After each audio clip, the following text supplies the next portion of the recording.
Blog Talk Radio.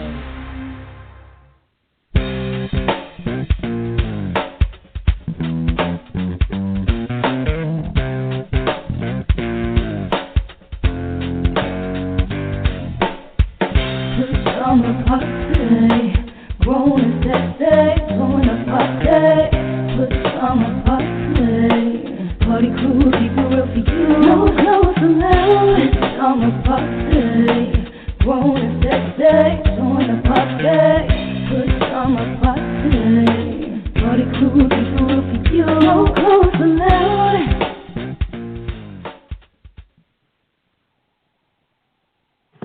All right, welcome to another Friday night at Pajama Party. I'm one of your hosts, Poppa DD. I'm here with Ketel. Hello. Hello. And Redwine. Bonsoir, darlings. Bonsoir. Comment allez-vous? All right. We're here and we're ready for another exciting night of what's going on around the world. First show of March. First show of March. The quarterly time is in. Not totally quarterly. Yeah. First quarter is at the end of March. But sneak it up on St. Patrick's Day. I'm getting my green glitter vest ready. I got to get it out the cleaners. Okay. What's the French man going to say? He's going to have his too. Oh, okay. Okay. My bad. We're going to be twinning in the French Quarter. Oh, okay. Okay. Whatever works. I'm not going to touch that. Oh, I appreciate that. So how you doing tonight, Kev? I can't complain. Just tired of the nasty weather. That's all. I just want to see some sunshine. Oh, I like the rain. Oh, is that ice I hear? Okay. Yeah, I had to have something, but there's dreary weather out here.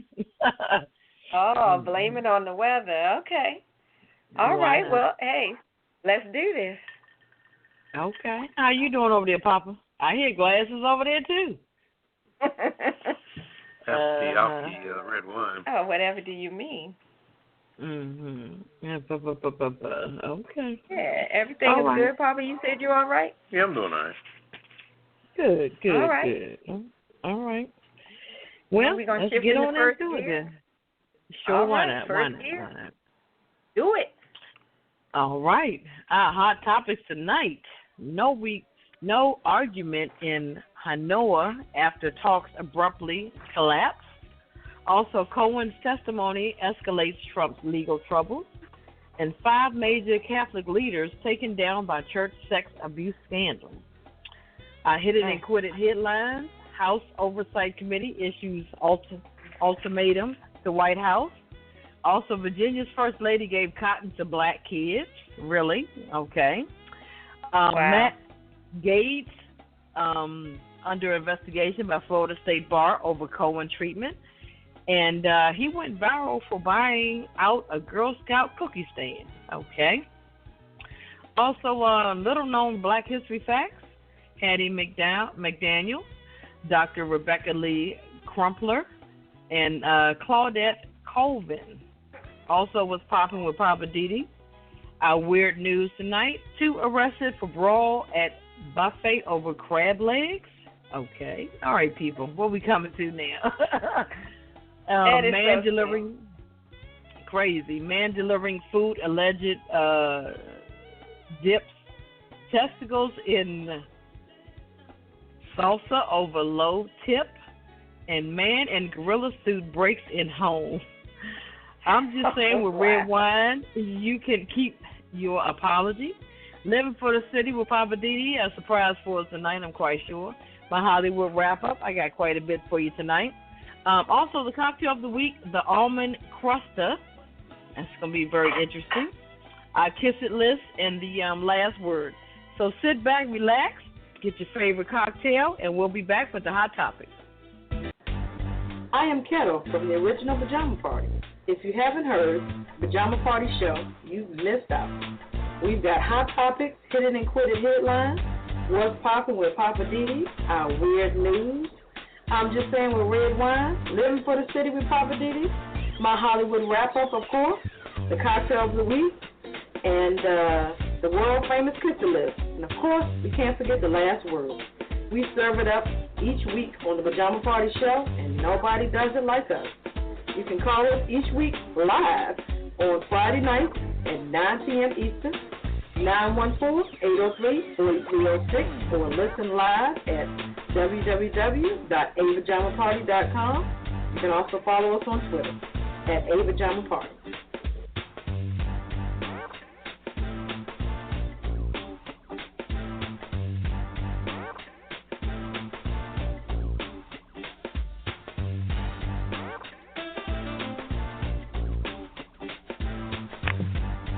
All right, welcome back to the Pajama Party. I'm one of the hosts, Poppa DD. I'm here with Ketel. Hello. And Redwine. Bonsoir, darling. Okay, well, the latest news out of Hanoi, Vietnam, they're claiming that Trump and North Korean leader Kim Jong-un couldn't come to any kind of agreement. Now, first of all, who comes to any kind of agreement in one day?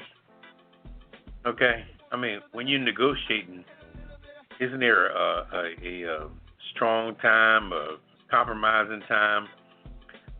You know, I don't know. That sounds right. You think you're gonna go over there and just work wonders in like a few hours? And then both of them had interpreters by their desk. Now, the interpreter can always backdoor both of them. You know what I mean? Neither one of them can understand each other, so the damn interpreter can fuck around and bullshit the two of them. How about that? Yeah. He said you're a jerk. You know, so they're the ones. I think the interpreters are the ones that are really having all the fun. Anyway. But they're the only ones who know what really happened. Yeah, well, like I said, they were trying to go up for a nuclear agreement, which didn't happen. It wasn't enough time, really, during their second summit, you know, which was abruptly cut short in Hanoi, Vietnam, on Thursday afternoon. Now, speaking to reporters afterwards, Trump said there were two sticking points that had made a deal inappropriate at this time. Kim wanted sanctions to be lifted in their entirety, and we would not do that. Oh, wow, he finally did something sensible. Anyway, Trump added also that while Kim had offered to de-nuke a large area that we wanted, included the Yangbu site, and North Korea's leader was not willing to meet U.S. demands to dismantle a number of other nuclear facilities, including the second uranium-enriched site. So it sounds like nobody was willing to take away a damn thing. Yeah, sounds like it was a waste of time. And then here's Trump said, "You always have to be prepared to walk." Trump said, referring to the stall talk. You know, I could have 100% signed everything today. We had papers ready for signing, and I'd much rather do it right than do it fast. Damn, I can't believe he said that. It must be an election year. But he didn't feel that way about the government shutdown. Yeah. Okay. That's true. Just saying. He's being patient with the North Vietnamese, but shitting on Americans. Anyway. So his comments also followed the unexpected change in the summit time. So the two leaders had planned to work at a certain time, but things were getting backed up and it was running late, things of this nature. Then both of them had obligations back in their particular countries to fulfill, so they had to cut it short. Basically, it was a waste of time, waste of taxpayer money, a waste of gasoline on US 1, waste of everything. You know, what's the point? How about staying home and handling some business at the crib? Well, what I want to know is, why did he then, when the reporter asked him about that student that died, that got, messed up in the prison and then came home and died, what's his name? Otto Wam something. Yeah, but to me, Wambusher or something. Yeah, but to Kim Jong-un, that's old news. But what I'm saying is that a reporter asked Trump when he got home or while he was there, one of the two, about that whole situation. Did you talk to Kim Jong-un about it? And he said, Yeah, I talked to him about it, and Kim Jong-un said he didn't know anything about it, that the prisons over there are really rough. Stuff happens, but I didn't know anything about it. You know, what I had nothing to do with it. And Trump said, I believe him. I take him at his word. I'm like, are you kidding me? That man is such a control freak. People probably can't even pass gas without Kim Jong-un knowing it or approving it before they pass it. So how can he say, I didn't know anything about that, and Trump say, yeah, I believe him? And the parents of that guy issued a statement, I think today or yesterday, and said that they were appalled by Trump's statement. To say you believe a crazy, controlling dictator, are you kidding me? And now your boy Dennis Rodman has sent some kind of letter. I don't know what he wrote. I just saw something. Anybody see that? Something about Rodman sent a letter. To his boyfriend? For what? I don't know. You know, that's his boy, so. Mhm. But you know, the parents were in the audience when Trump 45, I'm not saying president, 45 had gave the union speech. And, you know, they were standing up and they acknowledged them and they were crying at the time. But now, you know, since Donald Trump has said this, you know, they have, I guess, changed a different tune, you know. I'm sure they have. They just don't believe what he's saying, you know, the president. I mean, No. you know, Trump. I'm sure they still want justice for their son. And now Trump is saying, well, if Kim said, now he's calling him by his first name, like they're buddies. Kim. He said, Kim said he didn't know anything about it. I believe him. I'm taking him at his word. You know, why would he lie? Unbelievable. Yeah, I think Trump just needs to be quiet. He should just say no comment, because everything he says it's a lie. Everything he's saying. Well, that's another. Well, speaking of lies, that's a good segue into Cohen's testimony this week. Uh-oh. I'm not sure whether he was telling the truth this time, since last time he said he lied when he gave his testimony. Now he says he's telling the truth. He threw Trump under the bus so far.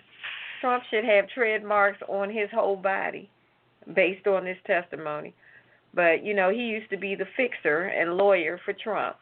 So Wednesday, he gave this whole extended testimony and basically just spilled his guts to a degree and told it all.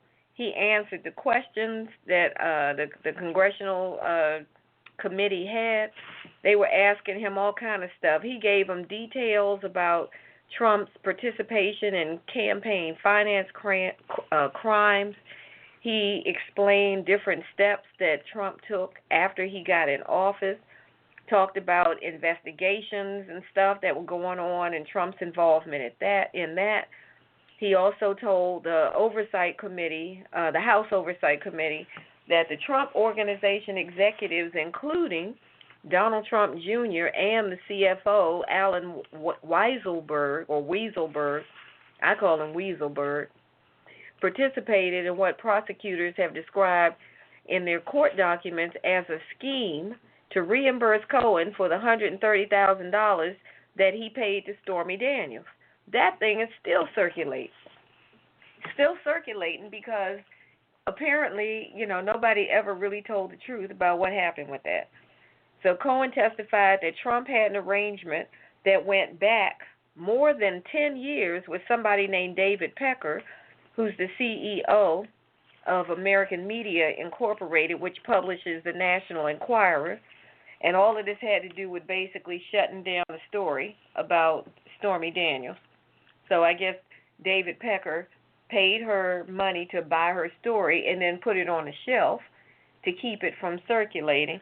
And I'm sure she was waiting to see, all right, yeah, they bought my story. It's going to come out any day now. And then it didn't happen. So all of these people are basically a bunch of crooks, all in cahoots. Trump's calling the shots, and folk need to just get real about this. I don't know why they keep trying to act like this man got Teflon on him. He is not Teflon Don. And Cohen is now telling the truth because he's about to go to jail. So I guess he figured I got nothing else to lose. Trump's not trying to protect me. Trump has kicked me to the curb, so I'm done protecting him. He even showed up at this hearing with checks. He had copies of the checks showing one dated back to August of 2017, which was 7 months after Trump was sworn into office, that was written on Trump's personal bank account that showed Trump's signature, which we've all seen every time he signs some legislation, and he likes to show you, like, see what I did? It definitely had his signature on the check that showed where he was reimbursing Cohen for the money that Cohen paid to Stormy Daniels. So, I mean, if you saw the testimony, you can see all the craziness, but if you missed it, I'm sure it's all over YouTube. You got to check out the stuff he was saying. They asked him, was there any wrongdoing or illegal acts that you are aware of regarding Donald Trump that hasn't been discussed? And he said yes, but these are under investigation, and I can't talk about it. And that stuff's being investigated by the Southern District of New York. So Trump's got the District of New York crawling up his behind. He's got the congressional committees crawling up his butt. He got Mueller crawling up his butt. I don't know how he can even take a crap with all of this stuff crawling up his butt. But that's the deal. So check out Cohen's testimony, and you can hear and watch all the craziness. But you would think that with all this information, it should be like a matter of time before Trump is going down. Now, we'll see if Teflon Don can slide out of this stuff. So half of the stuff or most of the stuff, do you believe what he's saying, Redwine? At this point, I believe Cohen because this is the M.O. of Trump. This is the kind of stuff that he does. Right. You know, Cohen was saying that there are some things that Trump never directed him specifically to lie or to do, you know, certain things, but he was saying that Trump speaks in code. So it's certain things that Trump says or certain things, you know what that means. But see, Trump is a wannabe mafia gangster, so he's not going to come right out and say, go kill so-and-so and hide the body under the boardwalk. He's not going to say that. He's going to say, you need to make this problem go away. Right. So it's up to you to interpret what does that mean. Make this problem go away. Whether that means pay off somebody, kill somebody, you know, ruin somebody's reputation, whatever that means. If the boss said make it go away, then it's up to you to interpret it. And then when the questions come up, then the boss man can always say, I never said to pull the trigger or to kill anybody. I just said you need to solve this problem. I agree with what you're saying. Yeah. It's That's some sick, slippery mess is what it is. But you know, I'm starting to fear for him now because he's just letting everything out, and who knows? Your president may send out his goons to do his dirty work to get rid of him, even if he goes to jail. I mean, you know, a lot of stuff go down in jail. You know, he might accidentally slip on a bar soap, or he might accidentally hang himself, or you know, something crazy like that. Yeah, you're right. I've heard of situations where people accidentally fell on a knife 8 times. You know? Yeah. Wow. Okay. What you think, Pop? So I was going to ask you, what's your take on this? I'll tell you, well, the main thing I'm seeing that really that shows me that nothing's going to ever happen to Trump is the fact that when you go to a congressional hearing like that, they're supposed to ask questions to find out what was happening with what, to get it from them, and then, you know, draw their own conclusions at a later date once they get all the information from Cohen.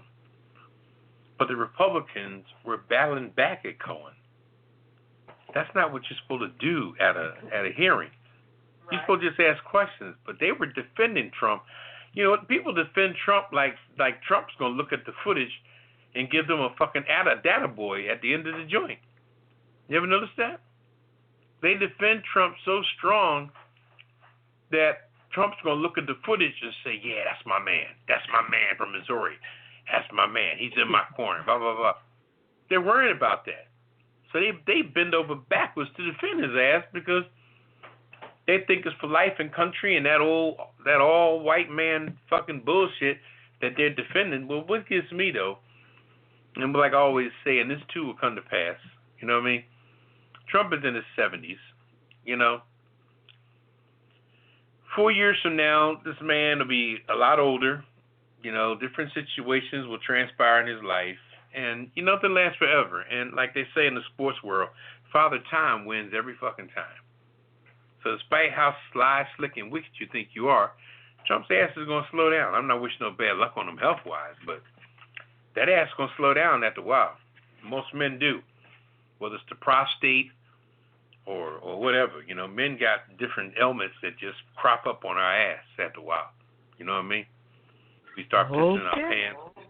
You know what I'm saying? Oh. It just hits us. I'm just saying, y'all. Yeah. He went out left field on that one. Okay. I'm just saying. That's what it is. That's what I'm saying when we get a certain age, we think we witty, but at the same time we wearing a damn diaper. So you know what I mean? He probably wearing one now. He's crazy. So. Okay, I'm not gonna touch that. Well, yeah. We're gonna get into this last hot topic. Well, here we go again. 5 major Catholic leaders taken down by the church sex abuse scandal. You know, Pope Francis, he just wrapped up his first ever Vatican summit on the sex abuse. Interesting. Where more than 175 bishops from around the world discussed the clergy sex abuse scandal and how better to respond to the victims. So you have quite a bit, but these are the top ones here. Cardinal George Pell, the Pope's top financial advisor, was convicted this week of molesting 2 13-year-old choir boys in the late 1996. Wow. The church's third most powerful official, Pell, he is now 77, is the most senior Catholic cleric ever charged with sex abuse. Also, William Lynn, he's the first senior official convicted in the U.S. for covering up a sex abuse scandal while working at the Archdiocese of Philadelphia. He served for 33 months of a 3 to 6 year prison sentence. Then he was released in 2016 after the state Supreme Court vacated Lynn's child endangerment conviction, determining that jurors were prejudiced. Somebody got some big money. And also Cardinal Theodore McCarrick. He expelled by Francis after the church found him guilty of sexually abusing minors in adult seminaries over decades. He's the first American cardinal to be removed from the priesthood. So the move came after the church found by McCorkin, formerly the cardinal and archbishop of Washington, D.C., guilty of several crimes, including soliciting sex during confessions. Are you serious? Really? And also Cardinal Bernard Law. He's the former Archbishop of Boston. Law resigned from his position in December 2002 after the Boston Globe broke open the Catholic sex abuse scandal. The Globe's investigation proved Law had done little to punish abusers and protect children despite extensive knowledge of sex abuse within his archdiocese. And so it goes on to say 2 years after Law resigned from his position in Boston, Pope John II appointed him archpriest of the Basilica di Santa Maria in Rome, an office that consisted mostly the ceremonial duties and stuff like that. But unfortunately, he died in Rome in December of 2017. He was 68. Wow. So finally, the Pope is finally addressing these things that are coming up in these priests and their abuses. And, I mean, that's a good thing, but it's just so many. It's just ridiculous. It's just crazy. But at least they're finally doing something about it. But those are the top 5 people. I mean, he's the third in line. This guy, George Pell. It's crazy. Wow. Okay. That's that hot topic. How do you feel about that, Redwine? You know, this stuff disgusts me. You know, we talked about the nuns being raped by priests last week. Now we got these guys finally being busted. But that's just a part of probably a small percentage. There's a bunch of folks out there, not just in the Catholic Church, and a lot of different churches and people that have nothing to do with churches. All of these people need to be brought to justice. I don't care whether you're in a church, out the church. If you're messing with kids, you need to be busted. That's how I feel about it. It disgusts me. Yeah. But I'm glad that they're finally doing something about it, because they were just sitting still for a minute. They weren't addressing the situation. You know, it was like they were turning a blind eye to what was going on. Yeah, and there's been so many people now speaking out. They can't do that anymore. So shout out to all the people who spoke out and said, okay, me too, and me too. Right. That's what made them say something and do something about it. It was all the people who started telling their story, saying, yeah, I was abused, I was raped, I was molested, all of that. If it wasn't for that, those folk would have stayed on the low, and nobody would have done anything about it. Yeah, and you're that's right. very unfortunate. Right. Mhm. Yeah. So, yep. We commend those people that have come out and talked about it and, you know, gone through it, and we commend those people. Yes. Absolutely. All right. Well, we're going to take a quick break, and then we're coming back with some more good topics for you on the Hit It and Quit It headlines. And if you want to join the conversation, you can give us a call at 914-803-4306, and you can press 1. We'll be right back with the Hit It and Quit It headlines on the Pajama Party Show. You're in the right place at the right time. It's the Pajama Party. www.apajamaparty.com. Produced by DC Homegrown Entertainment. Don't just sit there yelling at the air. You've got an opinion? We want to hear it too. Dial 914-803-4306. That's 914-803-4306. Don't let us have all the fun by ourselves. We've got room for you at the Pajama Party. And remember, it's PJs only, no clothes allowed. Operators are standing by. Well, they're lounging on pillows, but they're waiting for your calls. So call us now, 914-803-4306. Now back to the crew and more of the Pajama Party. Oh, you want to throw pillows?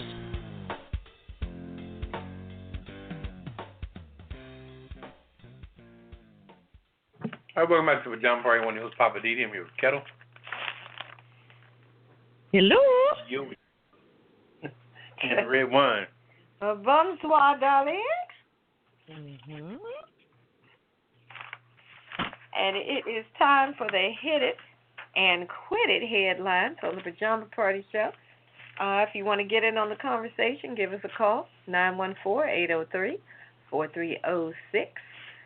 Let's see. I guess I'm going to kick it off and talk about the House Oversight Committee issued an ultimatum to the White House. Wow. I guess they're feeling themselves.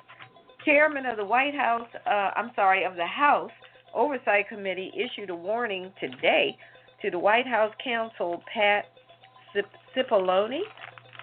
Sounds like a good Italian name. Cipollone, demanding that the White House turn over documents and comply with interviews related to how did the White House handle security clearances for some of the president's closest advisors. You know who they're really looking for. They're trying to find out how did Jared Kushner get that high-level clearance. Clearly he didn't qualify for one, but yet he got it. So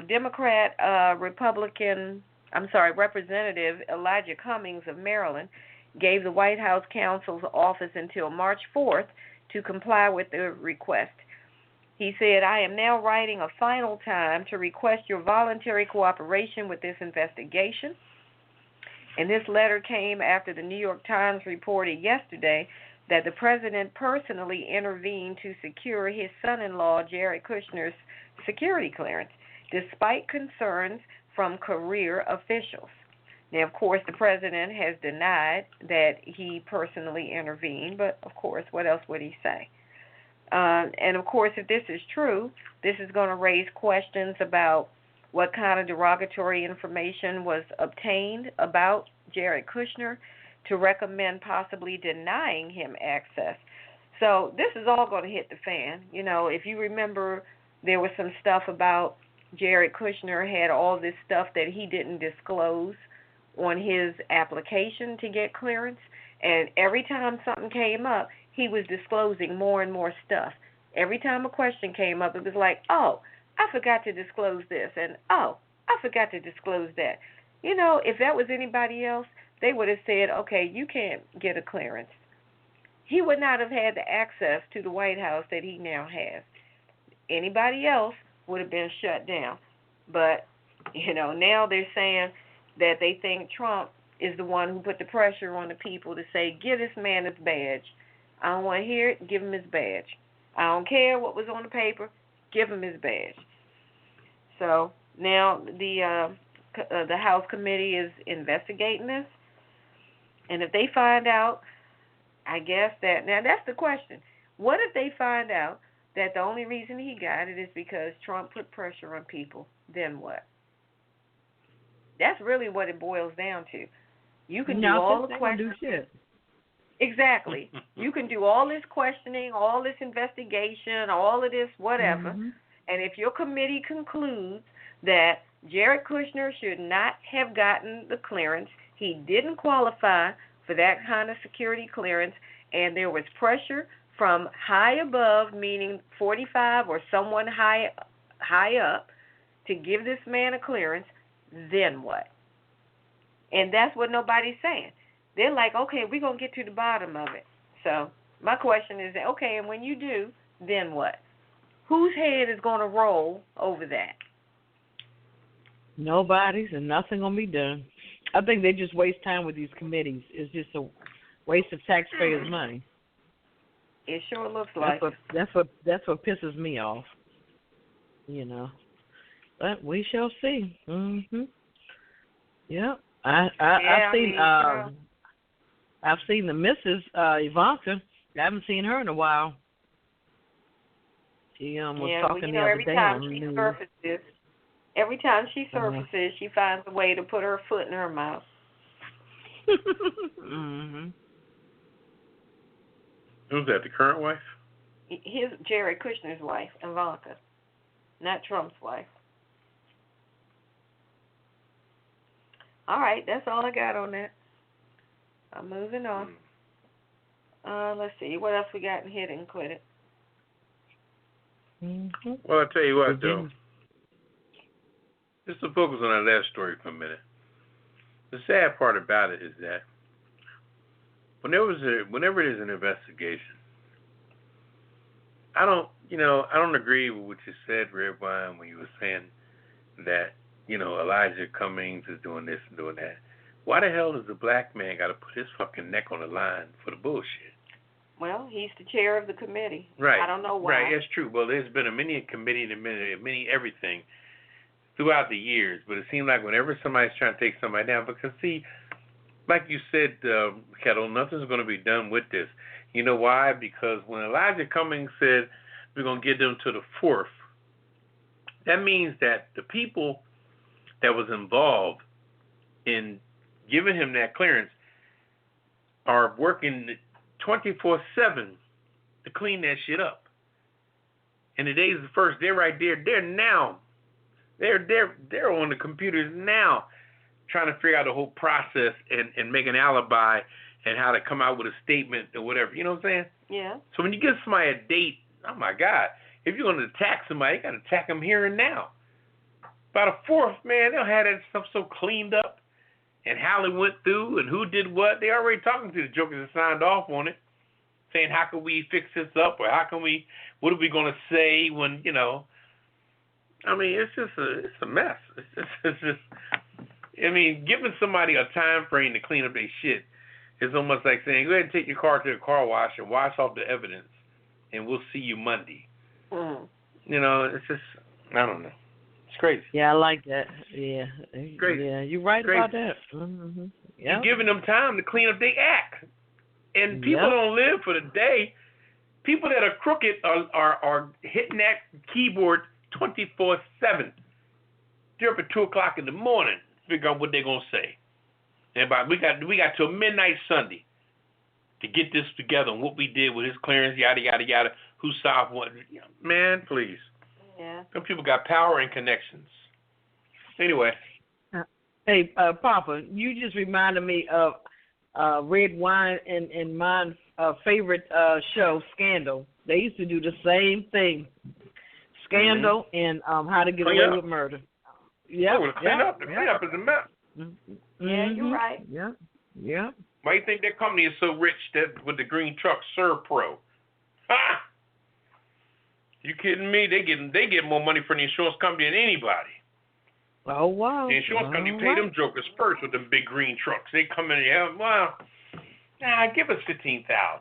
And they come in there and just do everything. Tear out the carpet, tear out the floor, tear out the walls. Mm-hmm. They get paid. Anyway.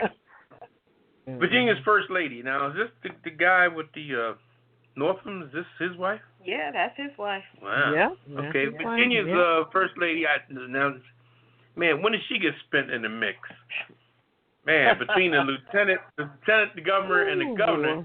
Hell, if I was her, shoot, I'd be at Chevy's drinking fucking margaritas, saying I'm gonna catch up with y'all. I wouldn't even be messing with them right now. Yeah. All right. Well, Virginia's first lady, Pam Northam, whose husband, Governor Robert Northam, has seen his grip of his office threatened by charges of racism, find herself under fire from a parent after she handed cotton to some black students and asked them to think about what it was like to be enslaved. Now, what the hell? It never ends. What the hell does a fucking cotton ball make you think when it feels? See, you can't even get the words. Yeah, but there's no words for that. The comparison of this is, what do you do? What kind of example do you give a Jewish child to remind them of the Holocaust? What the fuck? What the hell can you come up with that? See, they think everything with black people is so goddamn simple. So simple. Here's the fucking comparison. Here's the sense that everybody knows what black folks been through. Deep down inside, people don't give a shit about black people, only because they never had to. Why would you begin to concern yourself with something you never had to be concerned with before? And every group of people all over the world are warned about black people as soon as they're old enough to walk and talk. Yeah. When you come to America, blah, blah, blah, blah, blah, blah, blah, and watch black people. When you do it, watch black people. We are the most scrutinized race of people on the planet. And this is how they were raised. So when you see somebody with a swastika and they're only 15 years old, hell, somebody dipped them in that cesspool of hatred. Right. What do you know in 15 years? So this whole story is a mess. Because like I said, the one thing I would say to her, if I had to talk to her or interview her, I would say, now, if you're going to come across the children of Holocaust survivors, now what would you do? What would you tell them to imagine the Holocaust? What the hell would you do with them? Lock them in a fucking basement or something? And cut the light out? What would you do? I don't even know. What is your example on that one? But That's blacks are always, you know? So I'm going to leave that alone. Let me ask you a question. Did she give the cotton to all the kids or just the African American kids? apparently it's the African American kids, but it seemed like just that one parent took issue on it because when the kid came home, the parent is probably saying, "What? What happened?" You know what I mean? Yeah. Right. He claimed that it was just those two black kids because they were standing closest to her. Oh, give me a freaking break. Are you serious? So what she do? She put the cotton. Did she put the cotton in her pocket first thing in the morning, knowing that was going to be her move today? She was doing a tour of the governor's mansion, which apparently there's like a slave building or something still on the grounds, and she was showing them this is where the slaves used to be. Yeah, all that shit. And here's some cotton, and then she hands it to these black children. So I don't know what that was about. And the sad part about it is the kids don't know what the representation of is as far as cotton. They just thought that, okay, this governor's wife, which is quote unquote supposed to be important, she gave me a piece of cotton. So they go home, run home, Mommy, Daddy, such and such gave me a piece of cotton. They're like, a piece of cotton? What the hell? You know, so the parents probably went off. The kids probably had no inkling of what she did. Well, let me say this here, Ketel. I deal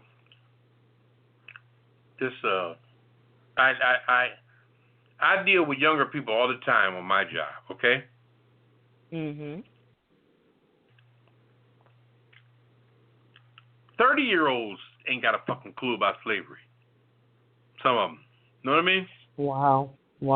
That's rough. So when you knock it down to an 8, 9-year-old, what kind of results you expecting to get from an 8 or 9-year-old? When you ever see late night shows when Jay Leno does it, the other guy on ABC, what's his name? ABC. Yeah. Kimmel. Kimmel does it, where they go in the corner and talk about stuff to different people. The friend of our show was on there, Lena Chanel. She was on there. Corner question. Yeah, like interviewing people. Interviewing people in the corner, and they say some stuff to young people that goes over their head so high, it's crazy. Right. Remember Jay Leno did it all the time. He was the king of it. Yeah. Who did a stuff? Right. And they'd be like, I don't know. Like what was George Washington's last name? Right, but that's what I'm saying about these kids. They ran home and said, "Mommy, Daddy, the lady gave me a piece of cotton," and that's when the parents got upset. So the kids didn't have no inkling. They thought it was probably the best thing since sliced bread. They didn't know. But as soon as the parents got a whiff of it, they said, "Okay, F that. All bets are off. They're gonna give my black child a piece of cotton." So talking about close your eyes and imagine what it was like to be enslaved. Really? And this is after she may not have directed it to those individuals. She may have just said it to everybody. But the fact is, she gave the piece of cotton to the black kids. Only. Yeah. What was the purpose? Right. So I don't know. Just ignorant. But you know what though? But I tell you. Go ahead. I'm gonna tell you. When it comes to slavery duties, cotton was like fucking the 0.5% of the duties of man. When they got done cooking and cleaning and washing their ass and cleaning their funky outhouses and everything else, I mean, this was cheap, free labor to do whatever needs to be done. Picking cotton, that was out in the field. They had a group of people that did that they knew that they deemed specialized in that because that was a chore that had to do with agricultural gain, competition amongst other farmers, things like that. Who can get their cotton to the gin the fastest to get paid money in order to make real money to pay the real bills. But then slaves did 1,000 other chores around the damn around the plantation. So that was only 1%. What makes you think that cotton was the biggest chore that slaves had? They did everything and anything you can imagine to be done. Everything. From white my ass. Right. You know, but I crazy. think nowadays we are so sensitive to everything that is done as far as back in that time period. You know, you know, I'm not saying I'm on the fence, but she was I think she was insensitive, or she was just ignorant as far as the fact. No, right. You know, that's just something But she should have never done. It's a non-imaginable vision to even think that you got the right as a modern day person to think that you can go into history with the palm of your white hand and grab some type of aspect of slavery and present it to black people and act like you're the facilitator of some kind of information. That shit is so past your ass. First of all, your husband's on the fence for being a fucking racist. You guys almost got ousted out of a job. And then you got the lieutenant governor who got his ass on the fence, and this is Virginia, for God's sake. So right, but I think I think they're showing their true color, who they really are, but they just ignorant to the fact of, you know, you being very insensitive to quote unquote blacks.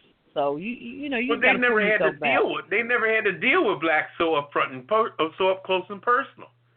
Now that black people see the sad part about it, and I'm going to talk about it in what's popping. Believe me, I'm going to say some.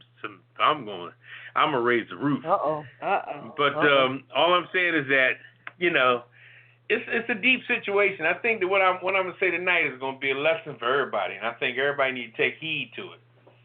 Okay, and we'll get into it. This story here was a great segue on going forward of how black people need to roll when they step out their front door.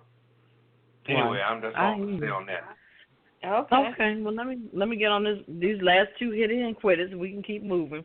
Matt Gates, or Gatz, under investigation by Florida State Bar over Michael Cohen threat. So the Florida Bar has opened an investigation to whether Representative Matt Gates violated professional conduct rules by threatening. He's threatened former Trump fixer Michael Cohen ahead of Cohen's congressional testimony. So the organization, which licensed lawyers to practice in the state, would not disclose details of the investigation, but the spokesperson, Francis Walker, said the bar is quite aware of Gates' comments, and we have opened an investigation. Here we go, investigations. If rules have been violated, the Florida Bar will vigorously pursue appropriate discipline by the Florida Supreme Court. So Gates, he's a licensed Florida attorney and ally of President Donald Trump. He came under fire on Tuesday for a tweet that appeared to threaten Cohen with personal retribution over his testimony, which alleged that Trump is a racist and a con man who participated in criminal activities. Right. So the tweet goes on to say, it says, "Hey, Michael Cohen, 212." Gates wrote in a since deleted tweet, "Do your wife and father-in-law know about your girlfriends?" He also goes on to say, "Maybe tonight would be a good time for that chat. I wonder if she'll remain faithful when you're in prison. She's about to learn about a lot." I'm like, okay, he's putting all that out. Yeah, now isn't that crazy? So, yeah, it is. That's so crazy. Truly. I mean, let he without sin cast the first stone. You know, and what the hell makes Gates a prayer book? Yeah. It's so sad. It's so sad because these people, I'm telling you, these people, Ketel, they knew each other before everything blew up in their face. They were all friends. Mm-hmm. They all hung out together. Gates, Trump, Cohen, you know what I mean? They all sat back and drank beer and whiskey and shot pool and messed with women and all that jazz. Now they got the nerve to throw mud at each other? Really? Yeah.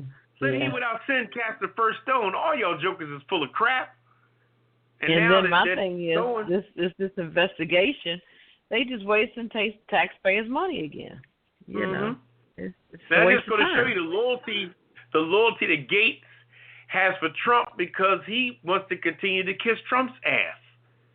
Mm-hmm. You know, but all this is going to come to pass because if Trump ever get locked in with something big, they all going to flee from his ass. They're just trying. Sure. They think that he got the power and the strength because he's president and all that. But let him slip on a real banana pill. Let something really go down because in life stuff can go down because I'm gonna tell you, if you think back, if you can get rid of Nixon, you can get rid of Trump. Okay. All right now. See the problem. The reason why Nixon went down though is because Harlickman, Ehrlichman, Mitchell, and Dean got together and said, I'm tired of fucking with him. And those four lawyers got together, but see, Trump pulls people in and out like battleship pegs on that damn game. One come out, then you're gonna plug in, Rudy Giuliani. Another come out, you plug in somebody else. Trump be just unplugging and plugging people. How many people he lost since the election? That's true. How many people just resigned? Look at the chief of staff. Chief of staff that got rid of. The chief of staff that got rid of Omarosa, he's gone his damn self. So how the hell you gonna get rid of Omarosa in September and then fucking leave in November your damn self? Wow. Ooh, man, crazy. That is crazy. Well, anyway, I'm going to give this last hit and quit it. And this is crazy. I think this should have been on the weird news, but anyway. He went viral for buying out a Girl Scout cookie stand. Now he faces federal drug charges. A man who gained internet fame earlier this week for spending more than $500 on Girl Scout cookies was arrested on Tuesday on federal drug charges. Dietrich Lee McGowan posed for a photo with a group of Girl Scouts who were selling cookies outside of a Bi-Lo grocery store in Malden, South Carolina. He bought out their entire supply and said he wanted to help the girls get out of the cold and rainy weather. In a social media post, Kayla Dillard, who manages the cookie sales for the troop, describes the exchange and included a photo of McGowan posing with the two girls. Before the post was deleted, it had been shared over 5,000 times. So this guy's name, he's named on the street as Fat, F-A-T. He was indicted. An indictment filed on February 19th states McGowan, who is known as Fat, is one of several suspects in an ongoing drug investigation that dates back to 2016. Wow. And the indictment, he is charged with conspiracy to distribute heroin, cocaine, and fentanyl, racketeering, and conspiracy to defraud the United States. I'm like, come on now. Why would you go, Yeah, how would you give your real name? How would you give your name? Well, they didn't know his name. He volunteered his name. Right, and you out there posing. He's not wearing no name tag on his damn coat. But you know what? But here's the thing though. Now too, you said the key word in there on why they went after him because of one of the drugs that he's pushing. Okay, fentanyl. When you say fentanyl or fentanyl, however you pronounce it, that is a drug. That is a drug that white folks are trying to get off the street because it's killing their votes. You know what I'm saying? The people that vote for them are on that shit, and they're feeling like when they OD and stuff like that, you know, they got all these different elections rigged up for different areas and stuff like that. They rigged it all up, but now the little white towns that they protected, it's all Republican. 40% of them are on drugs. You know what I mean? So now they're not only cooking meth in the garage, but they doing, you know, they dealing fentanyl on the corner. Fentanyl now is becoming a bigger trade than cocaine. It's crazy. It's crazy. Yeah. I'm surprised people ain't pushing Cialis and Viagra on the street like that. That's another hot topic. I'm telling you, man, it's you got. There's a lot of stuff, man. If people ain't aware of all this stuff going on, they really need to wake up. Well, you need to put him on the kiss it list for being stupid. Yeah, here, my name is Yeah, let me take Really, a picture man? with you. How stupid. All you had to do was give them girls the money and keep them moving. You trying to get fame on TV and become a 6 o'clock news celebrity, knowing damn well they got warrants for your ass in the fucking police station? What the fuck is wrong with you? Anyway, what are you gonna do? That's a weird news there. Yeah, I think that could have been a weird one. For sure. All right, we're gonna keep moving. We're gonna take a break. We can take a quick break, and then we can come back with our little-known Black History facts, or you want to keep moving? No, man. All right, well, you up, Poppa DD. Little-known Black History fact. Let's see, who do you have for us tonight? Let's see, Poppa DD, who you got? I got Come on now, who you got? Hattie McDaniel. You already say you had too many cocktails over there? What's going on? I hadn't even started. Okay. I've been eating peanuts and all kind of crap. Anyway, Hattie McDaniel was able to carve out a piece of herself in Hollywood despite rampant racism and the consignment of bit part. She paved the way for many African American women, but not without her fair share of obstacles. Her performance as Manny in Gone with the Wind, 1939, won her Best Supporting Actress at the Oscars that year. However, the national movie premiere was in Atlanta because of Georgia's Jim Crow law. She was prohibited from attending the event. That's messed up. Unbelievable. Okay. Hattie won to star in over 300 films, was inducted into the Black Filmmakers Hall of Fame in 2006, and was the first Oscar winner to appear on the poster stand. Despite her unique success, her choices insofar as Tia Annie in roles were often criticized. The NAACP said Hollywood's role for African Americans were narrowed to servants and characters whose main purpose was being comically shown and dim-witted. But Hattie was critical for settling for lesser roles than her white colleagues. Despite this, Hattie went on to have a stellar career. And that's Hattie McCoy, who was the maid in Gone with the Wind. Hattie who? Oh, Hattie McDaniel. What did I say, McCoy? Oh. Okay, Hattie McDaniel. All right. Yeah, he's cut off. Okay, I've got Dr. Rebecca Lee Crumpler. She was the first black woman in America to earn a medical degree. She also published a book called Medical Discourses, where she basically documented health situations pertaining to women, but not just black women, all women.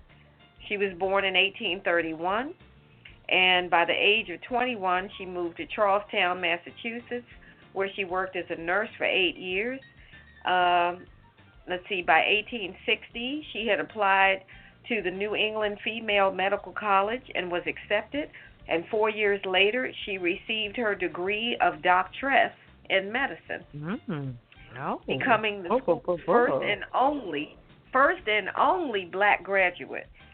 Her accomplishment is even more impressive when you consider that of the 54,543 physicians in the United States in 1860, only 300 were women, and none of them were black except for her. By 1869, she returned to Boston, where she treated poor women and children from her home before turning her attention to her book, which was a work based on journal notes that she had kept during her years of practice. She covered topics from everything from breastfeeding and dietary guidelines to the treatment of measles, burns, and cholera. Her book was a general study on womanhood and did not follow the traditional practices of segregating black women and their health from white women's health. And that is Dr. Rebecca Lee Crumpler, first black woman in America to earn a medical degree. I know that's right. Where did it say it was? She received it from? She received her degree from the New England Female Medical College.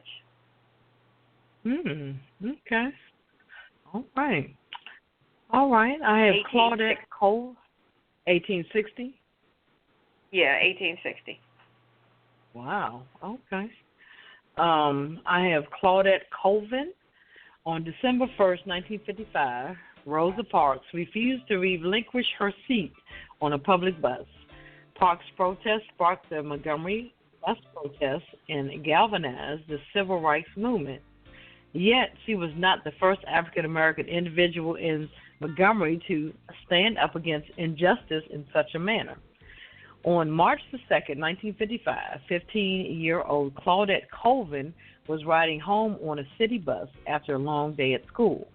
A white passenger boarded, and the bus driver ordered Claudette to give up her seat. Claudette refused, as she later told Newsweek. I felt like Sojourner Truth was pushing down on one shoulder and Harriet Tubman was pushing down on the other. I was glued to my seat. Colvin was arrested for her civil disobedience and briefly put in jail.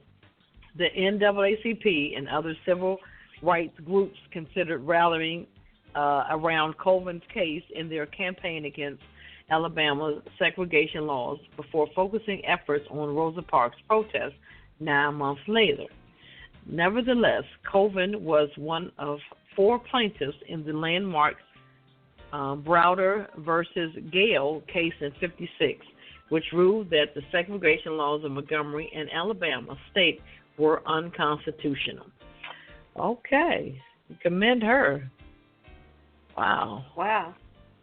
You know, it's interesting how people always accredit Rosa Parks, you know, for doing, like, motivating everything, and nobody talks about this sister, who you say was 15? Right. She was 15. But, you know, I've always, you know, people have always said that she was kind of the quote-unquote symbol, Rosa Parks. They more or less pushed her to the forefront to be a symbol to all blacks, I guess, to represent them, so to speak. She was just the chosen one that they picked. Just like Martin Luther King, he was not one of the best. He wasn't the best speaker, but they chose him to go, you know, be in front and speak and stuff like that, because it's Fred Abernathy and what's the other guy's name that ran for president? Jesse Jackson. Jesse Jackson. He should have been a front runner, really, but they chose Martin Luther King to be the front runner. Why, I'm not sure, but the same instance with Rosa Parks. So maybe that's why you don't hear a lot about this young lady here. So. And what was her name again? Claudette Colvin, Colvin. I've never heard that last name before. Okay. Yeah. Yeah, I've heard about her before. And you're right. That's how it is with a lot of stuff. Most of the people that became the first people were the ones that that they deemed were better to represent. You know what I'm saying? Because if you would listen to Martin Luther King's voice and his speaking abilities up against Jesse Jackson's accent, overbite, you know, if you listen to, you remember how Jesse Jackson talks there, you know, he's got different overtones. And the same with baseball. Even though Jackie Robinson was the first black player in the major leagues, the best player overall was a man named Josh Gibson. Gibson would I don't even know that name. Josh Gibson would hit home runs swinging the bat with one hand. I thought you were going to say Hank Aaron. No, hell no. He's a Okay. Well, we have a caller, so I'm responsible. Hank Aaron's responsible for keeping Barry Bonds out of the Hall of Fame. Oh, really? Yes, he is. So Okay. All right. Well, we won't go there. Okay, we'll put him on there. Caller, you're on the Pajama Party Show. Welcome aboard. Go right ahead with your comment. Hello. Caller, go right ahead. Hello. Guess nobody's there. Okay. I guess they weren't ready to talk. All right. Well, that's interesting. You said so he was the one that kept Barry Bonds out of the Hall of He's Fame? the one that's keeping him out of the Hall of Fame. And this is who? Right. Hank Aaron? Hank Aaron, hell yeah, he's Is horrible. he still living? Yeah. Yeah. Okay, so you See, want Barry him on the Bonds, pension list? and that put a rift between Hank Aaron and Willie Mays. Hank Aaron and Willie Mays came up together, but Willie Mays is Barry Bonds' godfather. Oh, okay. So Hank Aaron, being he was the first one to break the home run record, and he claimed that Barry Bonds was on steroids and all this crap. So, but Hank Aaron lives up there in Atlanta with his little Uncle Tom ass. Anyway, we won't even go there. All righty. All right. He's just pissed off because somebody broke his record by leaps and bounds. You know, I think he broke. Hank Aaron broke Babe Ruth's record with 715. Babe Ruth had 714, and I think Hank Aaron ended up with like maybe 735. But you got Barry Bonds got about 830.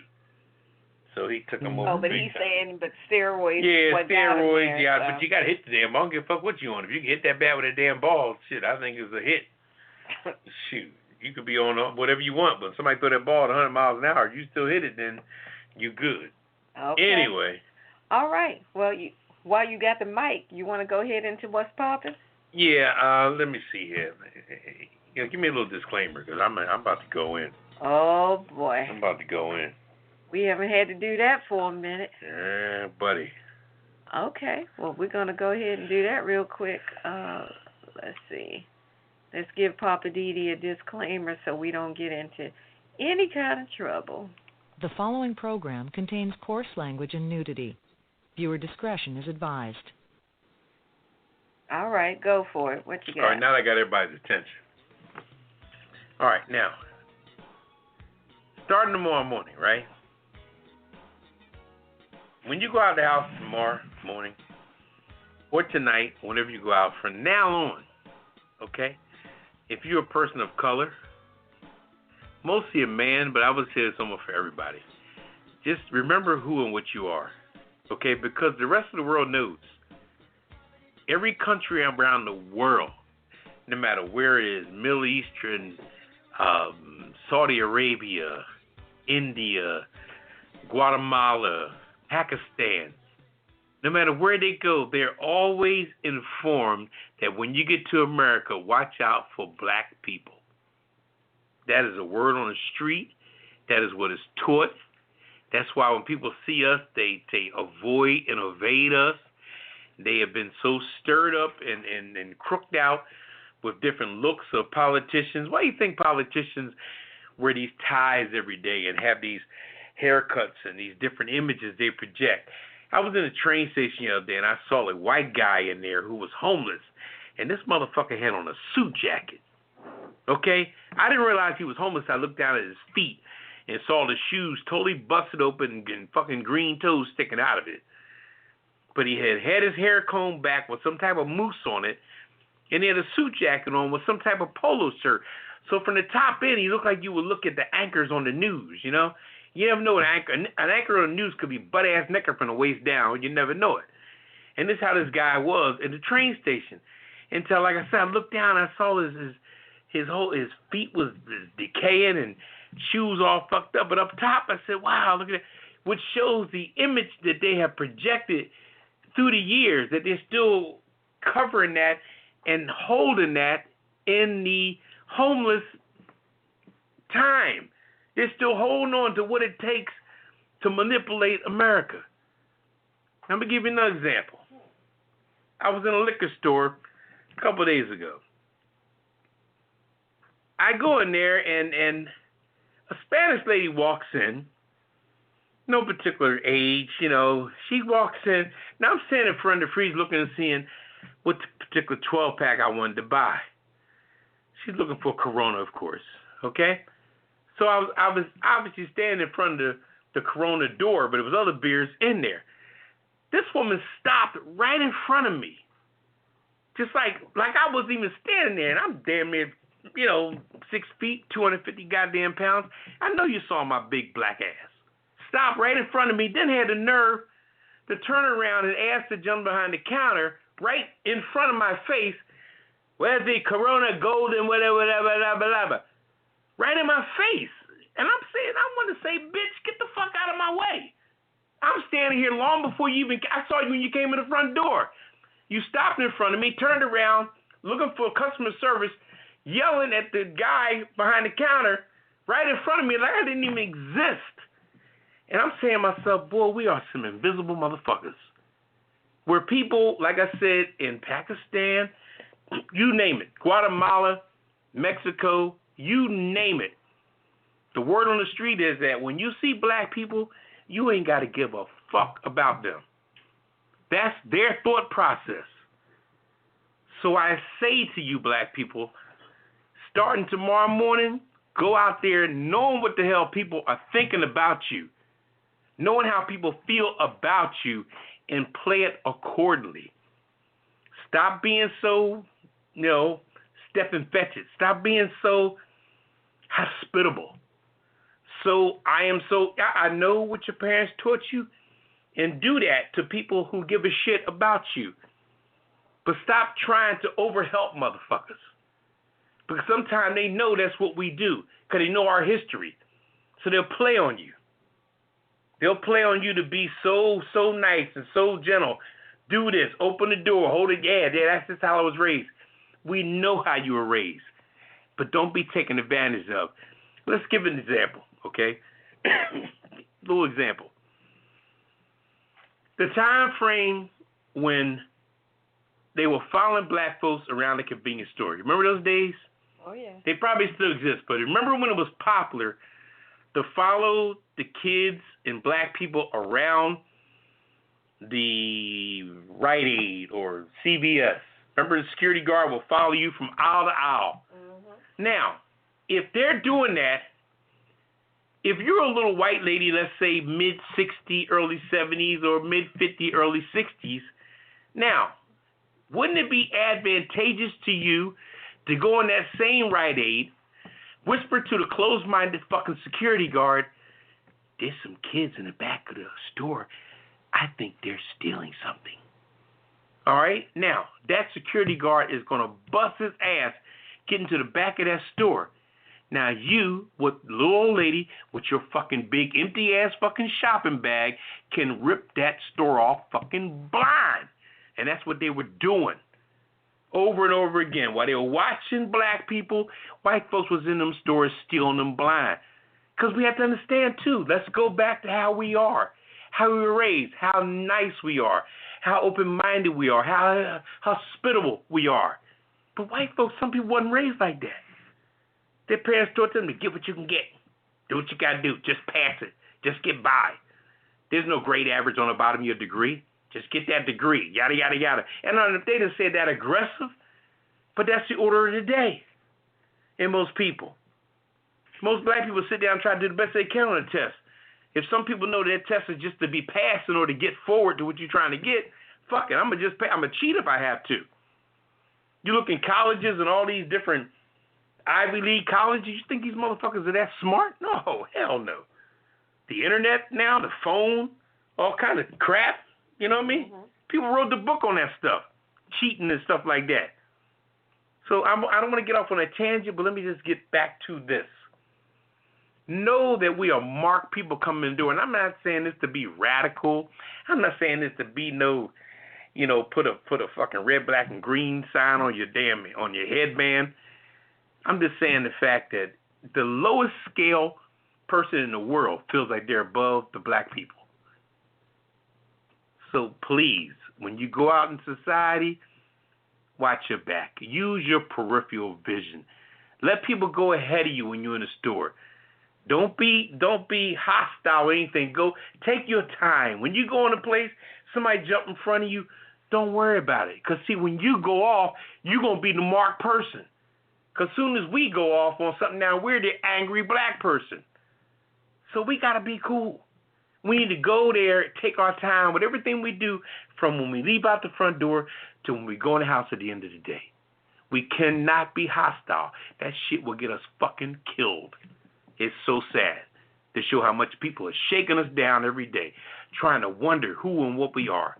They will dance to our music. They will do this, do that, to get what they can get. You know, the average white guy today, he needs to learn about 40% black dialogue in order for him to get some pussy from black women. So you see white guys all the time, hey, what's up, hey, girlfriend, bee, ba, boo, ba, ba, ba. He needs to know 40% of black dialogue in order to make his game. Does he give a fuck about black people? Hell no.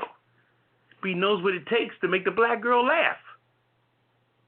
So like I said, I'm just throwing bits and pieces out there to show you that I experience this as a black man every day. There's a lot of manipulative bullshit out there on our behalf. People learn from us, live from us, they dress like us. They learning shit every single day. We wear common shit, next thing you know somebody wearing it to be cool. You got a woman who may be upper management on a job. She's asking a girl in the mailroom, where'd you get that outfit at, girl? Just casually. She tells her now she buying the outfit to wear on her off time. But she got that from the little black girl in the mailroom who dresses her ass off. So I'm just saying, know what's going on in that world. Listen with the third ear, see with the third eye. That's all I got to say. All right now. Thank you, Poppa DD. And that's what's popping for tonight. Wow. That was a lot of info. Good info. Appreciate it. All right, we're going to take a quick CC break, and then we're going to lighten it up and come back with the weird news on the Pajama Party Show. And if you want to join the conversation, give us a call at 914-803-4306. You can press 1 if you want to get in on the conversation. If you're on the line, just go ahead and press 1. And let's see. Any other announcements? Anything else? That's it. All right. We'll be right back. How you doing? I'm Poppa DD, one of the hosts of the Pajama Party. And I'm here to introduce you to two of the segments I have on the Pajama Party. One is called What's Poppin' with Poppa DD, and the other one's called Living for the City. What's Popping is maybe a topic that really popped at me that week about something really going on that's serious. And on Living for the City, I'll talk about stuff that has to do with the inner city, the suburban life, and life as we know it as far as the hood is concerned and everything thereof. Because as Moore said, the whole world is a ghetto. So we'll talk about all that. So join me, Poppa DD, every Friday for my two segments of What's Poppin' and Living for the City.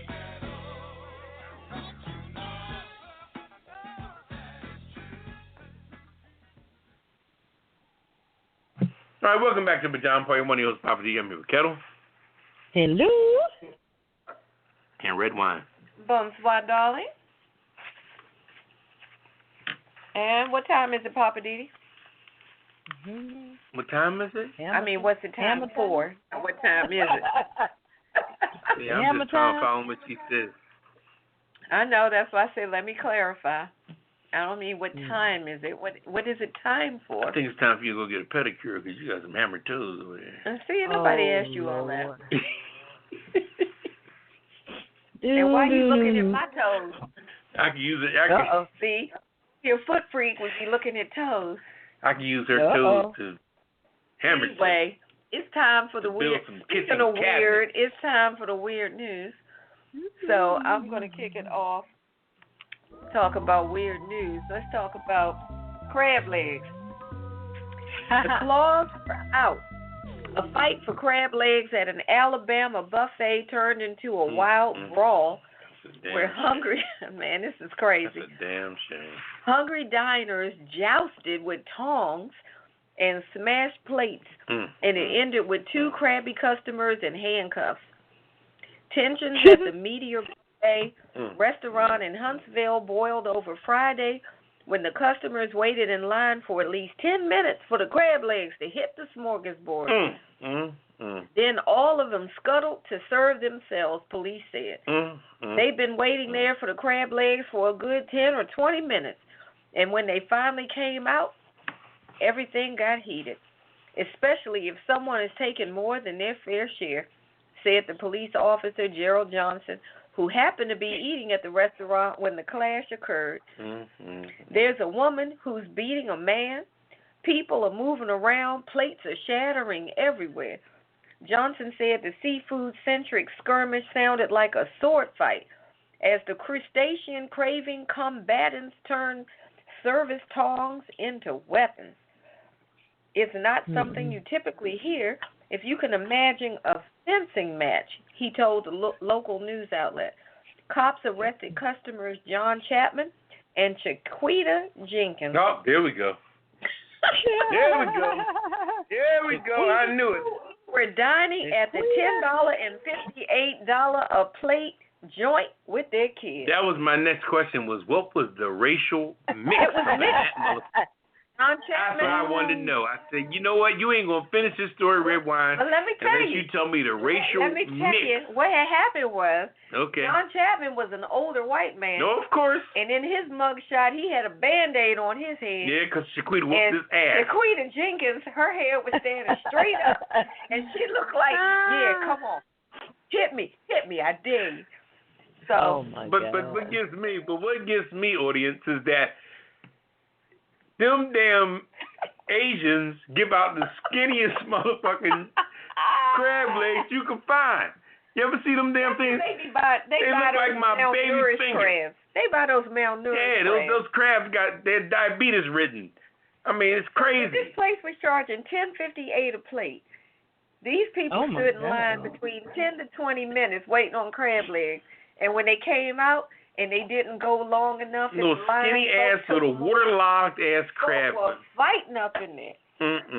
So Mr. Chapman, who suffered a cut on his head, that's why he had that Band-Aid, Lord have mercy. was charged with disorderly conduct, and Shaquita Jenkins was charged with third-degree assault. Woo! Damn, Shaquita.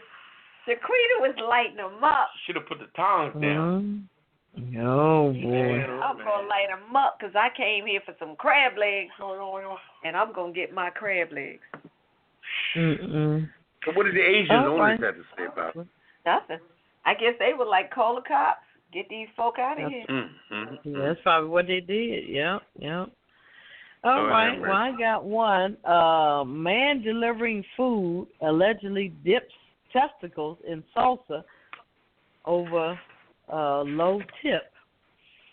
As a Tennessee man took double dipping to another level while delivering food from a Mexican restaurant. Howard Matthew Webb, 31, is accused of putting both his testicles in a customer's salsa container ordered last month from a Maryville establishment.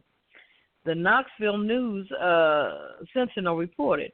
He was arrested on Friday after a 14-second video surfaced of his revenge against a low-paying customer. Police said Webb was a passenger in the vehicle when the order was delivered. Independent contractor with the diner delivered an online meal ordering service.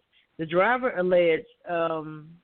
allegedly filmed Webb placing his testicles in the customer's salsa and posted a video saying, "This is what you get when you get an 89-cent tip for an almost 30-minute drive."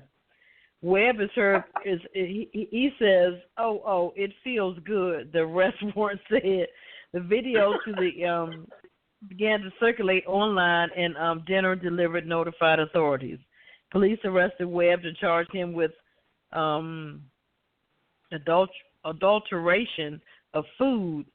He remained in jail on a $45,000 bond? Are you serious? Oh, my God. I'm telling you, the laws they have in these different states is crazy. Oh, $45,000? Yeah, $45,000 bond. Yep. Well, I hope he felt real good because he going to pay for that. I know that's right. Crazy. Wow. Okay. That's crazy. I've heard it all. Yep. All right. Okay, what else we got in the weird news, Poppa DD? I got a man in gorilla suit breaks in a home. Man in a gorilla suit? Oh, man. Okay. And what happened there?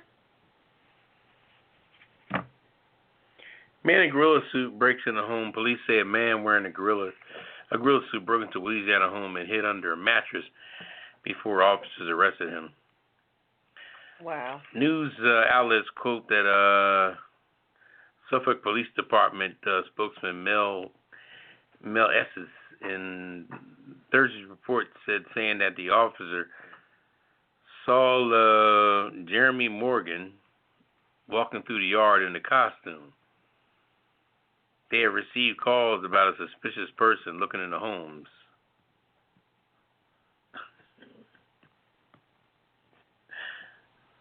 Esses said that Morton ran into the homes as officers approached, but was discovered hiding. He was jailed on charges including resisting an officer, unauthorized entry, and a mass possession of wearing a mask. In Louisiana, a person convicted of wearing a mask in public can be sentenced to 3 years in prison at most. Interesting. Mm-hmm. So he was robbing houses dressed like a gorilla. Did he not think that was fucking obvious, or what? Unbelievable. Yeah, that was pretty funny. Okay. Whew, okay, sorry. I lost my composure with messing with this weirdness. This stuff is crazy. I just can't get that vision out of my head that this man in a gorilla suit was going around in people's backyards peeping in windows. Did you not think that would look weird? Like nobody would notice? Like, there's a gorilla peeping in people's windows. Somebody call the cops or animal rescue or somebody. No, that would have been funny.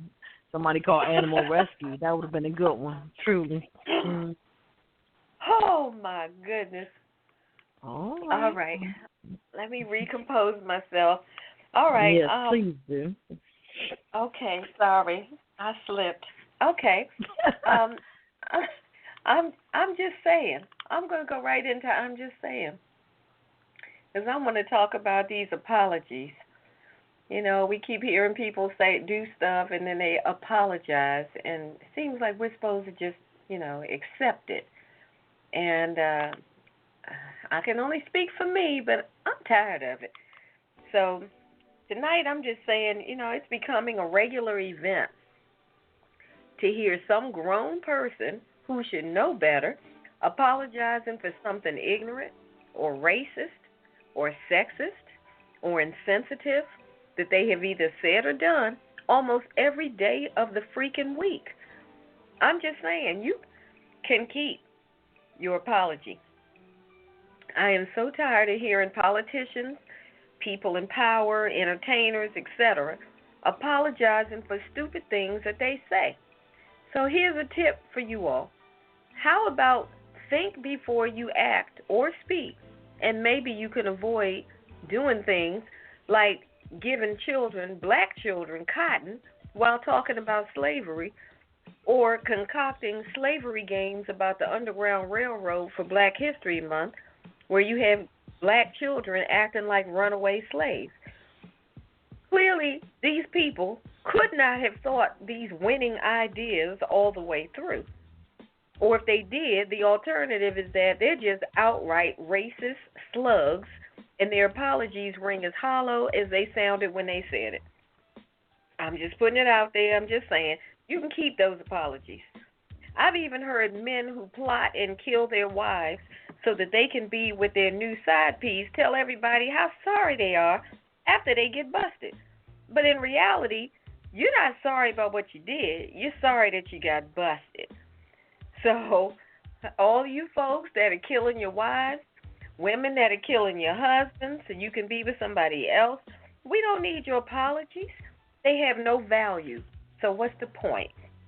And to all those people who keep showing up to harass black people for walking, napping, shopping, barbecuing, going in or out of the apartment building, using the phone, breathing, existing, any other daily activity that compels you to call 911 and then later issue an apology, please keep it. Save yourself the trouble and the energy because nobody wants to hear it. The most recent one that I heard was a biracial couple was taking photos of their baby daughter when this so-called white woman who was a socialite, so she says, call the cops or threaten to call the police on these people, biracial couple, because they were taking photos of their daughter for her birthday.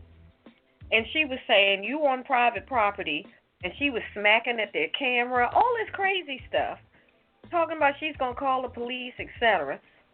And, of course, you know what she did later. Issued an apology to make it all better. And to that, I'm just saying, you can keep your apology. You spoke from your heart. You said exactly what you said because it was what you felt. So don't apologize, because if that's who you really are, woman up, man up, and own it. And that goes for all those politicians and public figures who do and say stuff, and then they want the public to forgive them, because when they realize how stupid it was to say or do it, whatever the case, now they want everybody to forgive them and give them a second, third, fourth chance. Those useless apologies do not erase the venom that you spat when you verbally accosted somebody. So why should a fake apology erase it? I know we're supposed to forgive, but here's the thing. I don't forget. I'm just saying, if you think twice and speak once, maybe we won't have to hear all these lame apologies so much. This is Redwine, and I'm just saying, you can keep your apologies because our shelves are full from the ones we heard last week and the week before and the week before and the week before. You get the picture. That's all I'm saying. Okay, I heard that.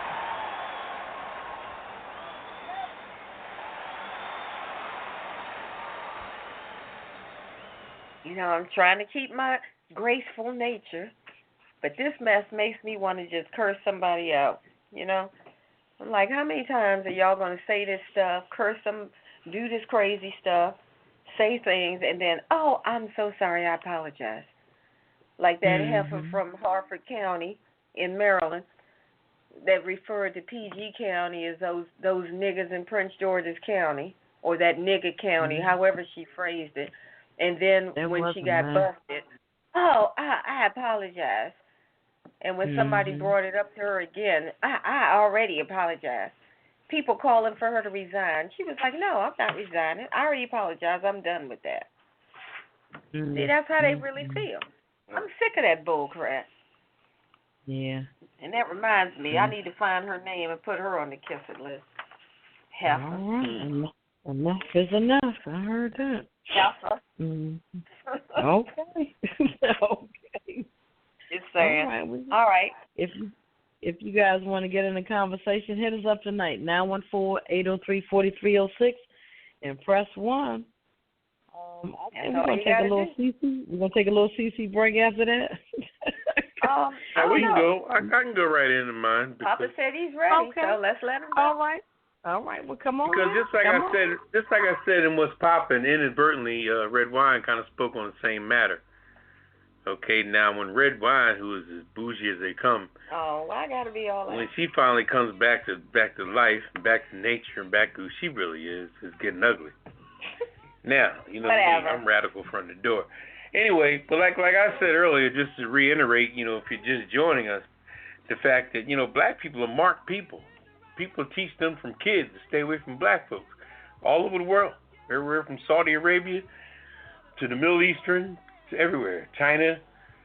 You know, you look at a little Asian person, they'll be, because I tell you, I was in another place. I'm not going to say where my travels are. I was in another place. Now, when I go to the counter, they were, you know, can I help you? Yeah, let me get an egg and cheese, bagel, yada yada, you know, and whatever. Okay, okay, all right, $4.55, $7.35, whatever. Now, all of a sudden, behind me, while I'm getting my coffee on the other side, and, you know, they give me the cup, and they got the coffee machine, the sugar and everything on this side. I go to the other side to put the fixing into my coffee.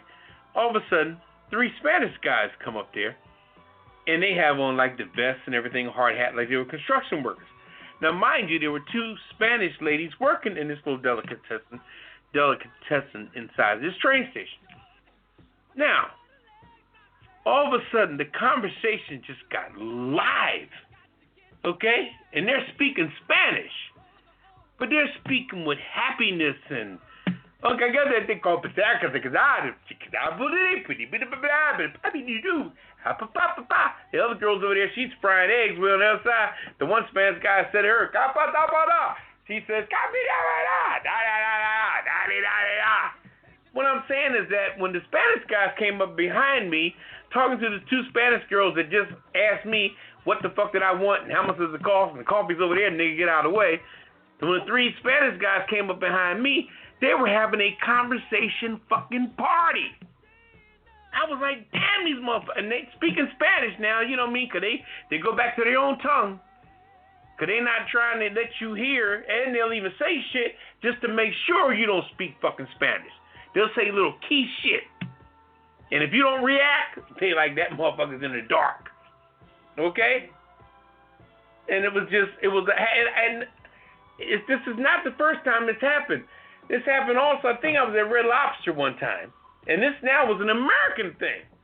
Little young girl waited on me, and I'm there with someone, and waited, took my order. Yeah, give me a salad, give me an entree, yada, yada, yada, yada.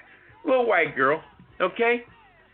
All of a sudden, she goes to the next table that have, white folks like herself, and from her, maybe her own generation, her neighborhood or what have you. All of a sudden, there goes between the server and the people, a conversation party. And I'm saying to myself, now you talk to me with complete seriousness. What the fuck makes you think I'm so serious? I want to be happy. I want to join in the conversation. I want some happy conversation like you having. But you go to the next table and you're giving them like all this time and all this openness and all this new love and shit. That with me, it was just some serious business. It just go to show you that when it comes to black folks, people will spend time with us as long as the fuck they have to. And then they'll move on. But when they get around their own kind, or like in the Spanish case, they get around some people of their own particular Spanish nature, they go into a whole nother tangent that we are not fucking included in. That's why I tell you before, tomorrow morning when you wake up and step out that goddamn house, understand who you are, what you are, and what people think of you. Now, I'm sure some people listening saying, nah, I'm a good nigga. Everybody like me. Fuck you. You're not. You are a regular black person like everybody else. I don't give a fuck whether you wear Chanel No. 5, the best shit, Calnet fucking shirts, whatever, beautiful skirts, fucking shoes with red on the bottom of them. I don't give a fuck what you do, what you wear, what you make, what you drive. It don't matter. You might have the cash, but you cannot cash in your face. That's on the Hotter Than July album by Stevie Wonder on the second side. You might have the cash, but you cannot cash in your face. Look it up. It's a Stevie Wonder song. So do yourself a favor. Don't be radical with it. I'm just talking shit tonight. It's Friday night. It's a pajama party. I'm talking shit. But the seriousness of this is when you go out from now on, know who and what you are and what people think about you. They want your money, they want your business. Look around in the store, especially like the lady said, Prince George County. Go to Prince George County, Maryland. It's mostly blacks there. Who's filling Outback? Who's filling Jasper's? Who's filling all these stores you go to? They're full of black people who are patronizing these places so they can open the next day. If black folks boycotted these damn places in Prince George County, they were shut down in 2 fucking days. And that's why Martin Luther King was assassinated, because he had the ability to tell people to stop going there. And they did it. The bus strike and everything else, that Martin Luther King. And white folks said, that nigga got too much power. That's why they took him out of here. One of the reasons, anyway. But like I said, just go easy from now on. Stop thinking you're some type of politically correct black person. Everybody likes you. White folks love me. I get along with everybody. I'm not like this person. I'm like that person. Sure, you may not have the hoodie on, but you're still the same black person. Stop thinking that shit. You ain't washing your ass no better than nobody else. And your complexion ain't got no fucking kind of different glow on it than nobody else's complexion. They've been taught as children to fucking don't respect our ass. If you don't know that, you better recognize it. I'm done. Anyway. Okay, now. Woo! Right now. We're going to hose them down. Hose them down. I'm good. Okay, you sure? I'm positive. All right. You need a cold one? You all right? I got a cold one. Okay. All right. Well, thank you, Papa. We're going to shift gears and go out to the West Coast with Ketel. Find out what's happening with the Hollywood wrap-up. You ready to go out west, Ketel? Sure. I got to calm down from Papa. Boy, he done got me revved up. Uh-oh. Watch yourself now. Remember, tomorrow's the first day of the rest of your life. Watch yourself. It's the 1st of March all right, now. We got to make it through December. So, well, all right. What's happening out in Hollywood? We might as well get on into it. Well, get into it. An update on the Jussie Smollett case. The two brothers, now they're on Twitter. Their attorney, Charlie DeMar, they put out a statement. And in part it says, my clients have tremendously regret over their involvement in this situation, and they understand how it has impacted people across the nation, particularly minority communities, and especially those who have been victims of hate crimes in themselves. And I'm like you, Redwine. Apology. Kiss it. That's right. They're just as much as Smollett is, in my opinion. Shove it, stuff it, sure. move on. That's right. Sure. You know, I don't know if for them it was about the money or because they had, Smollett had something over them, or they were just doing him a favor. I mean, either way, it was just crazy. Mm-hmm. It just didn't make any sense. The $3,500. And then the police gave them immunity. That's why they're free as a fucking bird. They got immunity. Anyway, didn't mean to cut you off. That's all right, because they want more information, I guess. Mm-hmm. Okay, we'll continue to follow that. Also, Warner Brothers has acquired the life rights of Teddy Pendergrass biopic, and Tyrese Gibson, he's going to play Teddy Pendergrass. So that should come out sometime later this year, or probably by next year. Also, the Oscars. The Oscars was one of the best Oscars that I've seen in a long time, probably in history, because it was more diverse and everybody, I think, got what they deserved. Like Best Picture, Green Book won for that. Spike Lee, he won for Best Director. Even his film was nominated. The Oscar winners like Bohemian Rhapsody, that movie won 4 Oscars. Black Panther won 3. Green Book won 3, and Roma, which is a Netflix film, won 3. They were nominated for quite a bit of awards, but they only came out with 3. But it was one of the best ones. Even the performances were great. Even though they didn't have a host, so what? Everything flowed very nicely. So I appreciated that. Also, some sad news. Katherine Hellman, the soap star, she played on soap from 77 to 81. She played in Coach, Everybody Loves Raymond. Also, Who's the Boss? The actress, she was 89. She also got a Tony nod in 73 for Best Featured Actress. So we would truly miss her. I mean, she made soap. She did. I love that comedy show, and she was so funny. Yeah. Yeah, she was. She, like I said, Jessica. I mean. Yeah. Yeah, and I think she played on Benson also, if I'm not mistaken. Yeah, they were that. Yeah, that was really that show was cast off of that particular show. Mhm. Right.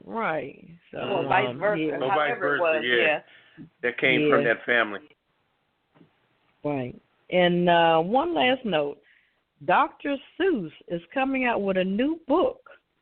It's called Horse Museum. It comes out on September 3rd, 2019. I haven't seen a new Dr. Seuss in, about 100 years? I thought he had passed away. I'm quite sure, but somebody's living on the legacy of Dr. Seuss. How can you write a book under his name if he's not? Okay, all right. What's that little cartoon that comes on with the little tiger? Yeah, but that's a different. Tell the public who's That's the Tiger. Daniel Tiger, Daniel based on Tiger is Mr. based Rogers' on Mr. neighborhood. Rogers. Okay, well. But it's based on. It's not coming out saying this is Mr. Rogers. You know what? Redwine had a little Anyway. too much to drink. Go ahead, Ketel. We need to Whatever. Go ahead. That was my Hollywood wrap up. I'm gonna let y'all go ahead and fight over that, but yeah. I'm gonna give her some BC. Remember BC back in the day? That powder medicine. Yeah, I'm gonna put some of that. Whatever. Give her some Oh BC. Lord, Anyway. you gonna give us some BC? BC. I thought it was like Bacardi and Coke. I don't know. I said BC must be Bacardi and Coke. Yeah, she's a young girl. She don't know what BC is. Anyway, it's time for the cocktail of the week. Ketel, you got a cocktail for us tonight?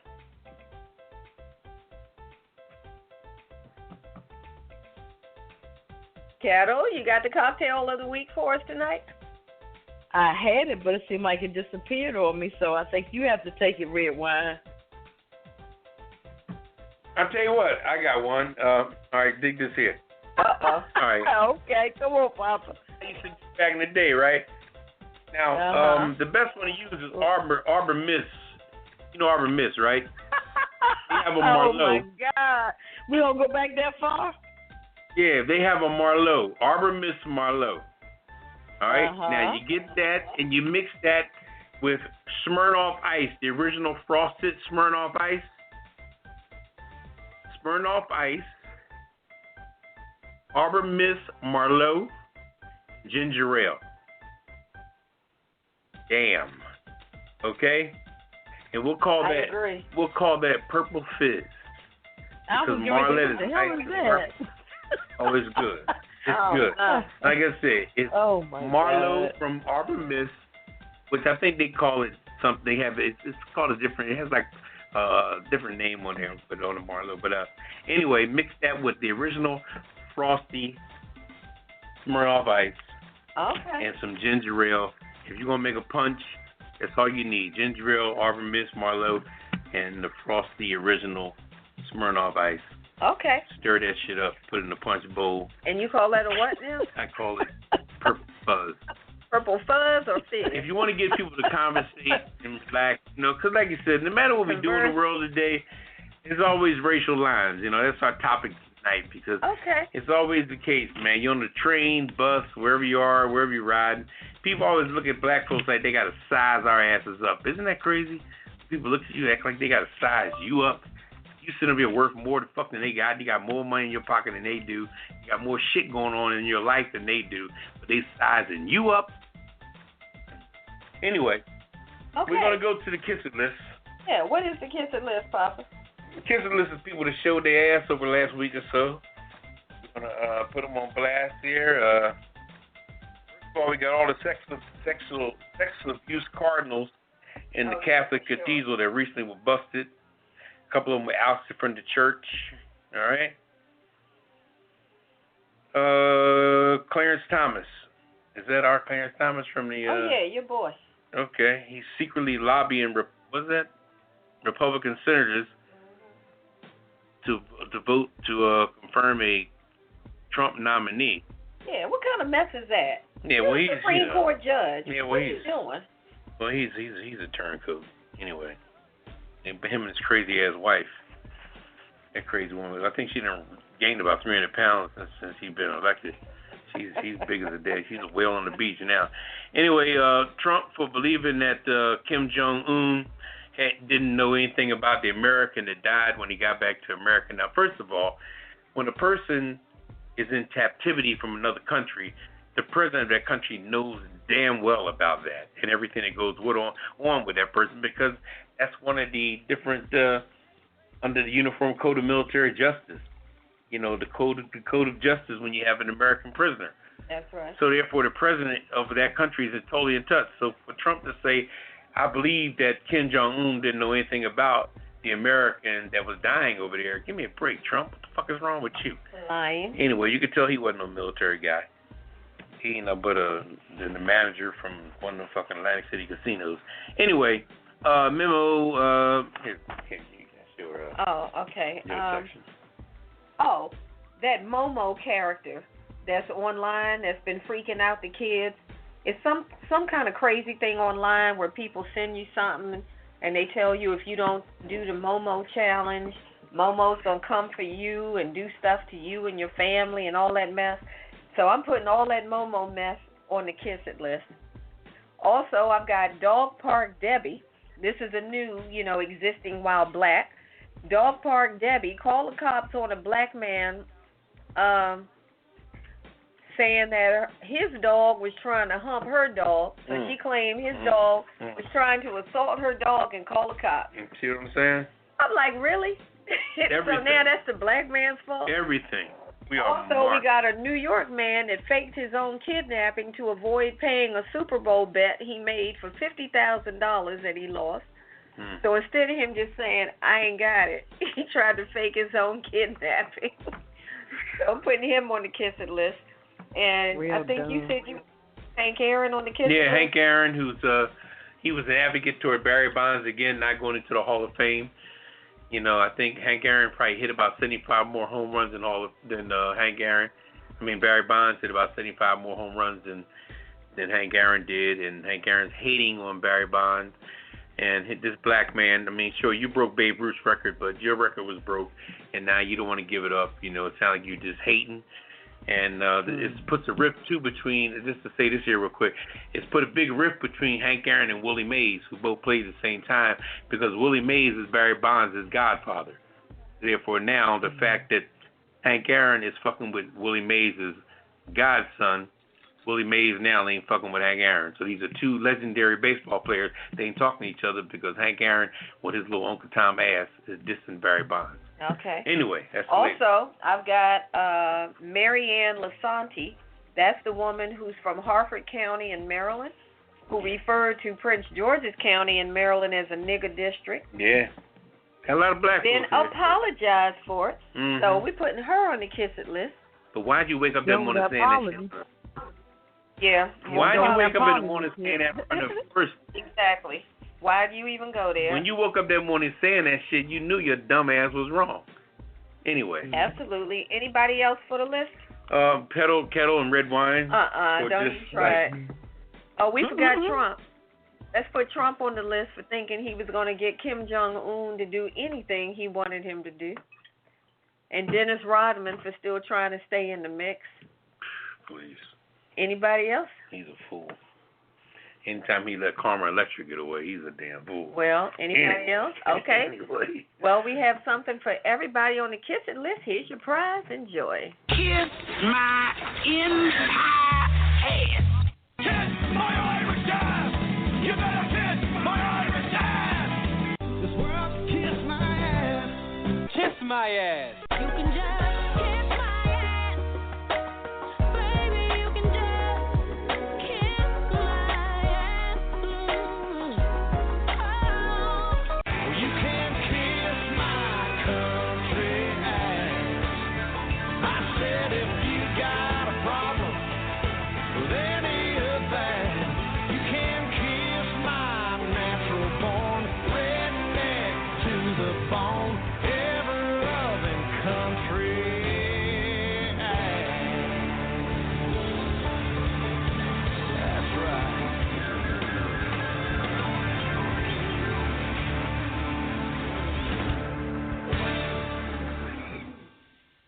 All right, come back for our last word. Back to the Pajama Party. I'm one of the hosts, Poppa DD. I'm here with Ketel Hello. and Redwine. Why, darling?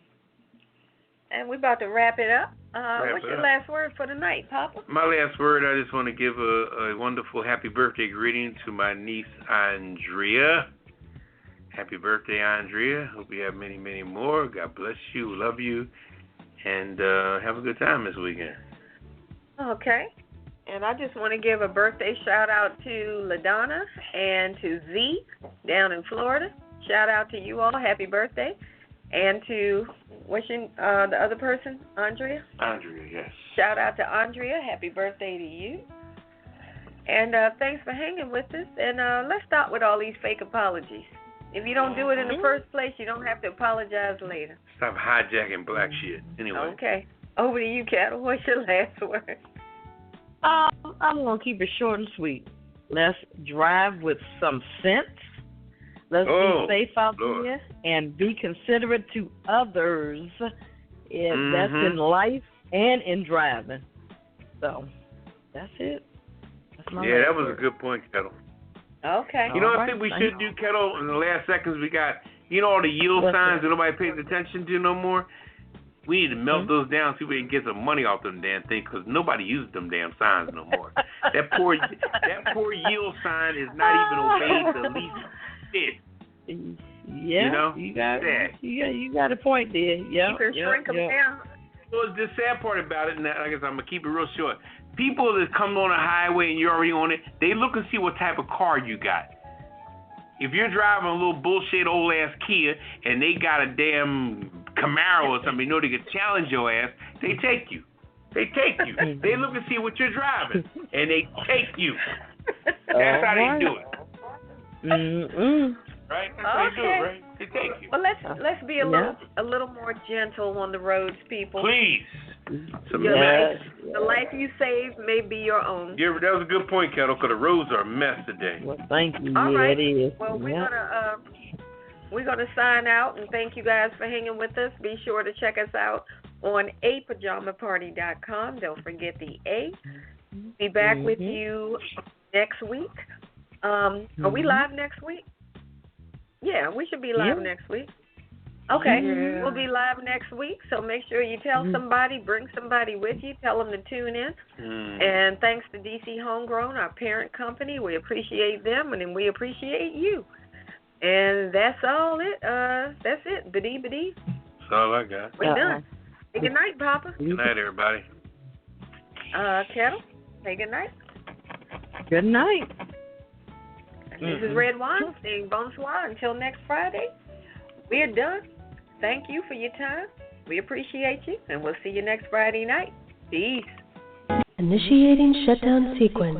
Is it all over, Rock? I guess so. I bid you farewell, arrivederci, sayonara, and all that sort of jazz. Well, when you gotta go, you gotta go. Well, good night. Yabiko. Sana. I regret to announce this is the end. I'm going now. Good night, and good luck. Was it as good for you as it was for me? Now give me a kiss and say good night. Good night. Good night. Thank you. Goodbye now. Goodbye. Goodbye. Thank you. Goodbye. Thank you for attending our show, and good night. Pajama Party, grown that day, Pajama Party Crew, keep it real for you. No clothes allowed. Pajama Party, grown that day, Pajama Party Crew.